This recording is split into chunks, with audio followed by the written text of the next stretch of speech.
আমরা যারা রাজনৈতিক কর্মী, গণতান্ত্রিক ব্যবস্থায় আমরা আমাদের দলের নেতাকেই চিন্তা করি। আমরা সংবিধানের কথা অতটা চিন্তা করি না।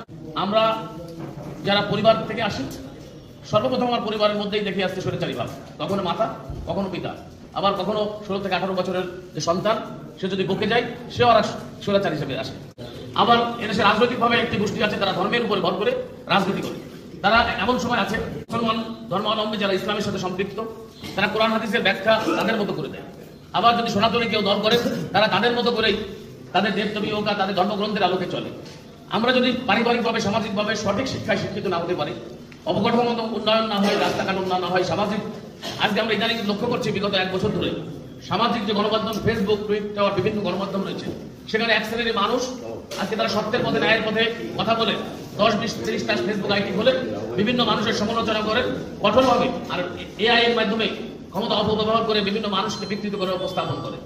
আমরা যেখানে যে সুযোগ পাই সেখানে কিন্তু গণতন্ত্রকে থাকতে পারি।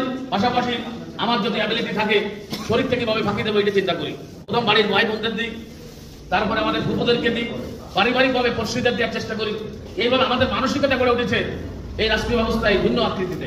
আমাদের নিজেদেরকে পরিবর্তন হবে, তার হতে হলে তারপরে সংবিধান, এই গণতান্ত্রিক ব্যবস্থা সুরক্ষা হবে বলে আমার কাছে মনে হয়।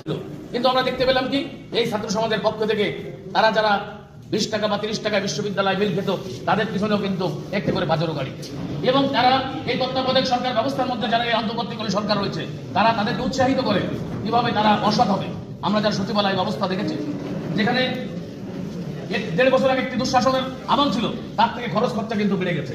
তা আমরা যদি নিজেরাই রক্ত দিয়েও যদি রক্তের ঋণকে শোধ করতে না পারি, রক্তের পরে দাঁড়িয়ে যদি আমরা বাজারে চড়ি, 5 স্টারে ঘুরি, আমরা যদি সেরাটনে শত শত কোটি টাকা বিল বাঁধাই, তাহলে রাষ্ট্রীয় ব্যবস্থা কিভাবে সচেতন হবে?